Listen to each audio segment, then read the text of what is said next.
본문에는 베다니에서 있었던 일이 기록되어 있습니다. 거기에는 나사로와 마르다, 마리아가 살았습니다. 요한복음 11장 5절에 보면 예수께서 본래 마르다와 그 동생과 나사로를 사랑하시더니 했습니다. 그런데 나사로가 심각한 병이 들었습니다. 그래서 마르다와 마리아는 예수님께 사람을 보내서 나사로가 아프다는 것을 알렸습니다. 마르다와 마리아는 예수님이 오셔서 나사로의 병을 고쳐주길 기대했을 것입니다.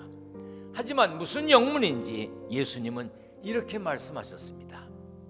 예수께서 들으시고 이르시되 이 병은 죽을 병이 아니라 하나님의 영광을 위함이요 하나님의 아들이 이로 말미암아 영광을 받게 하려 함이라 하시더라. 그뿐만이 아닙니다. 나사로가 병들었다함을 들으시고 그 계시던 곳에 이틀을 더 계셨습니다. 살다 보면 우리도 비슷한 경험을 할 때가 있습니다. 당장 하나님의 도우심이 필요해서 간절히 기도하지만 하나님의 반응이 없음을 느낄 때가 있습니다. 하지만 그런 느낌, 그런 판단은 전적으로 우리 기준으로 느끼고 판단하는 것임을 잊지 말아야 합니다. 때로 하나님이 우리 기도에 즉시 응답하지 않으시거나 우리가 원하는 방법으로 일하지 않는 것 같아도 하나님은 하나님의 때에 하나님의 방법으로 일하신다는 것을 잊지 말아야 하고 믿어야 합니다. 그래야 낙심하지 않게 됩니다. 하나님은 시간의 주인이십니다. 하나님께는 하루가 천년 같고 천년이 하루 같으십니다. 그러므로 모든 것에는 하나님의 때가 있고 하나님은 하나님의 뜻에 따라 일하십니다. 예수님이 서두르지 않으시는 동안 결국 나사로가 죽었습니다.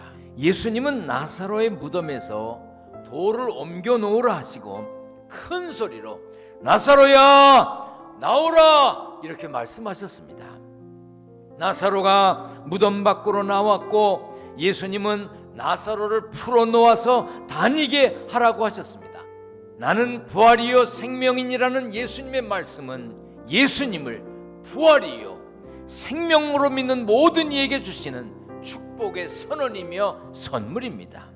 예수님의 부활이 없었다면, 죽은 자가 다시 사는 것이 없다면 이 세상 사람들 가운데 가장 불쌍한 사람이 누구겠습니까? 예수 믿는 우리일 것입니다.